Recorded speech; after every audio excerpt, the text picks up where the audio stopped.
Hello to the world and to the kingdom citizens. I greet you in the precious holy name of Yeshua Messiah, Yeshua HaMashiach, who said in his word, John 8:32, and ye shall know the truth, and the truth shall make you free.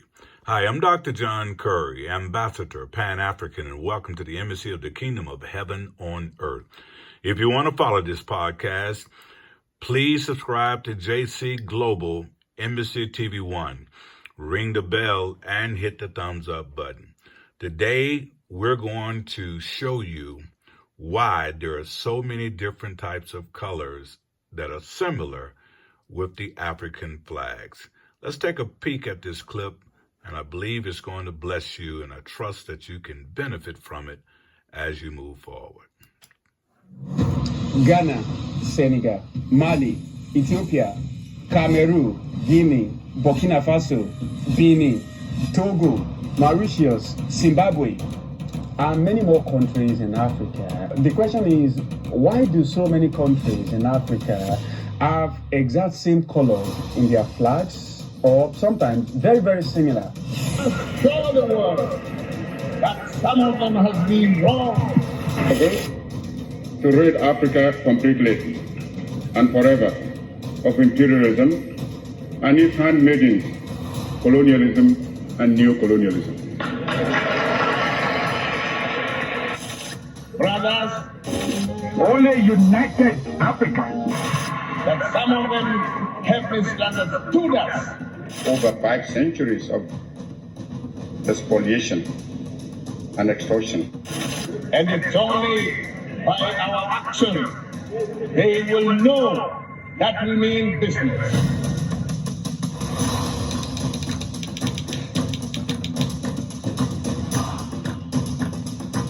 If you are going to answer the questions about why so many countries in Africa are having either similar colors in their national flags or the same color in many cases, we are going to have 2 answers. One answer is going to be simple, and another answer is going to be detailed but complex.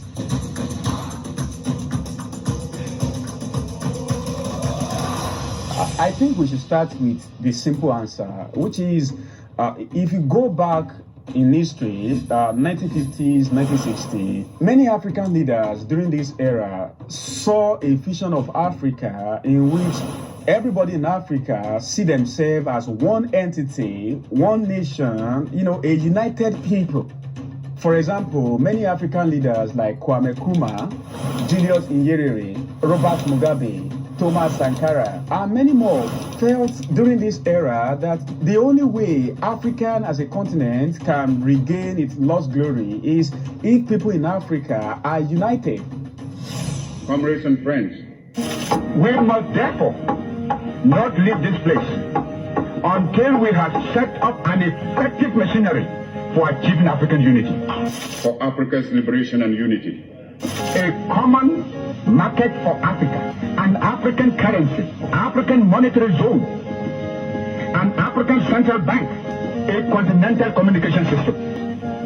That we meet here today, not as Ghanaians, Guineans, Egyptians, Algerians, Moroccans, Malians, Liberians, Congolese, or Nigerians, but as Africans. Because these great forefathers of Africa believe that African nations should simply see themselves as one united entity, it is very easy to see why they choose the same or similar color in their national flags. However, there is a story behind that color which you need to understand if you want to understand this simple answer.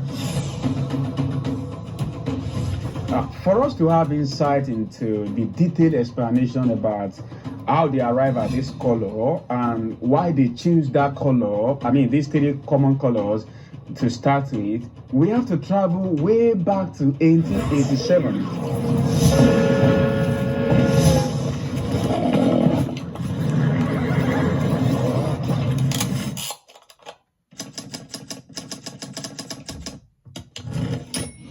Now in 1887, don't forget that all the churches in Africa were started initially by European missionaries, and they started school alongside their churches. And since everything this guy knew about Africa started from the period of colonization, these guys taught in their school that Africa did not have history except starting from the colonization. This doctrine and understanding had been going on for several years. However, by 1888, a few Africans started to be hungry about this idea. So a young African evangelist named Joseph Napo left the Anglican Church, which was funded by Europeans, to start his own small African church. In fact, this guy called the church the African Church.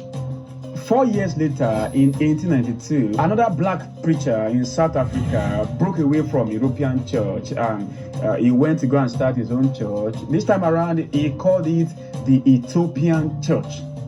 Around this same time, black slaves who were in the United States started looking for something to console them, something to give them a sense of identity. And during the process of this search, one of them discovered that, in fact, there is Africa in the Bible. Hey, hold on. I'm still in black and white. Hey, my editor, get me back to 2023, please. Thank you. The passage of the Bible the black people who are in America found was Psalm 68 verse 31, which reads, "Prince shall come out of Egypt. Ethiopia shall soon stretch out her hands unto God." Why this passage of the Bible gave hope to black people who were slaves in America, back home in Africa, church leaders were starting a movement. I don't know, maybe there was a connection or whatever, but coincidentally, they named their movement Ethiopianism, which was basically around the same scripture, Psalm 68 verse 31.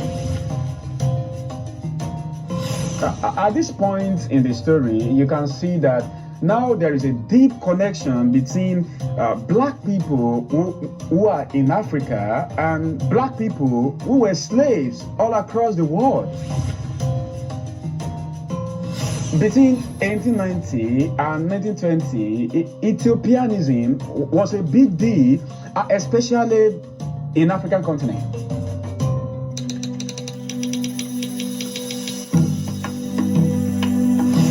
Now, don't forget that Ethiopianism started from the church, and most people who were championing it happened to be church leaders.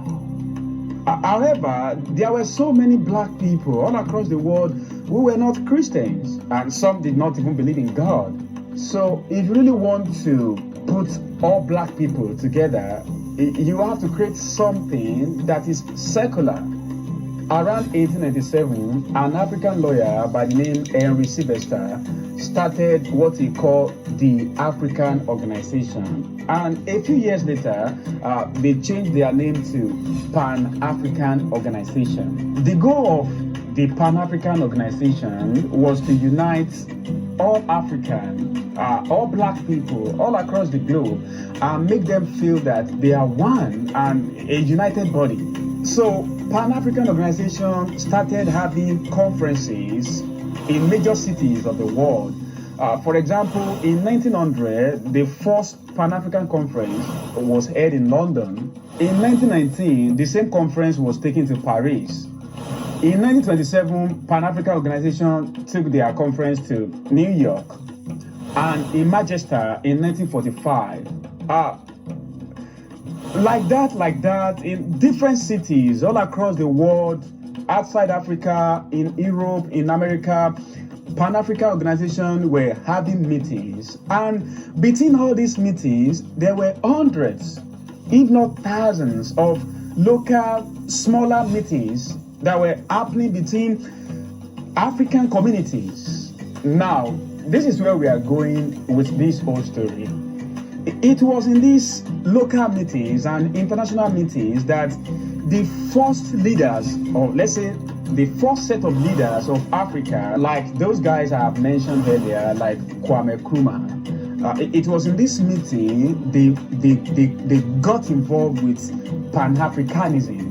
Now, if you really want to understand this story very well, I need you to search Google for Pan-African Organization, then go to Wikipedia, and on Wikipedia page, you are going to read the names of the leaders, the leaders of Pan-African Organization. You know what is funny? Yeah, you see, all these leaders who happen to be the convener or the leaders of Pan-African Organization happen to be the first set of leaders that Africa had. And I'm going to give you some examples. Kwame happened to be an important leader in Pan-African Organization, and he ended up becoming the first president of Ghana. Julius Nyerere was one of the leaders of Pan-African Organization. He ended up becoming the first president of Tanzania. If you talk about Robert Mugabe, Muammar Gaddafi, and so many first set of leaders of Africa, these guys were either leaders of Pan-African Organization or they were influenced by those leaders.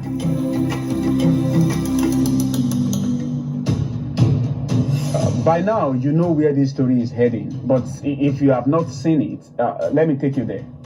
You see, like every other organization all across the world, Pan-African Organization wanted to have some identity, so they needed something like flags. And while thinking about the best colors to have in their flag, they simply concluded that they should choose these colors, which happen to be exact same colors that you have in Ethiopia national flag. However, this guy did not choose these Ethiopia flags as their flag because of Ethiopianism that I have talked about earlier. Instead, it was because of something entirely different. You see, Ethiopia happened to be the only country in Africa that was never colonized.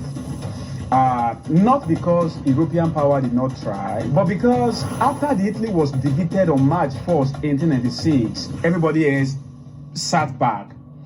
Now, for Pan-African Organization, the glory of Ethiopia is something worthy of, portraying themselves after. So they choose Ethiopia flag as Pan-African flag.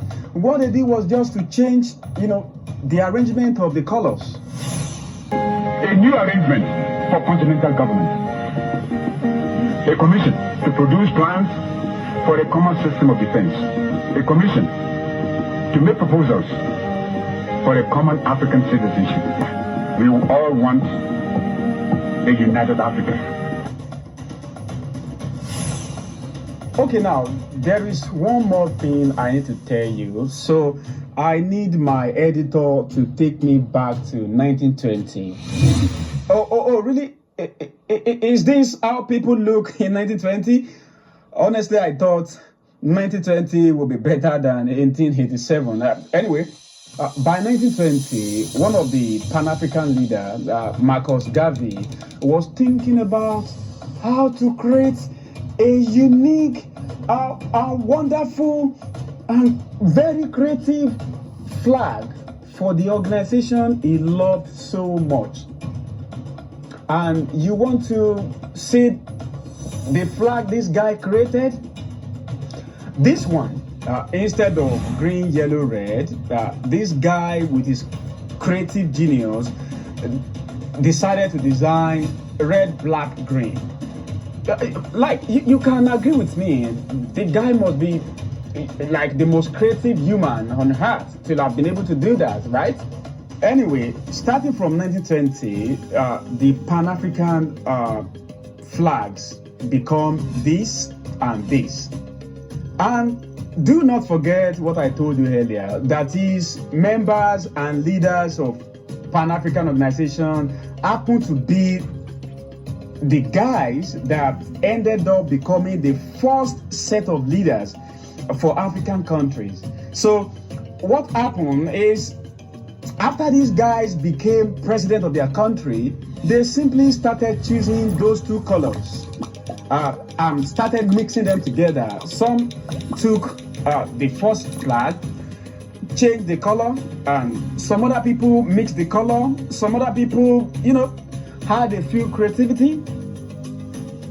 And that is how you end up with these national flags. You get the idea.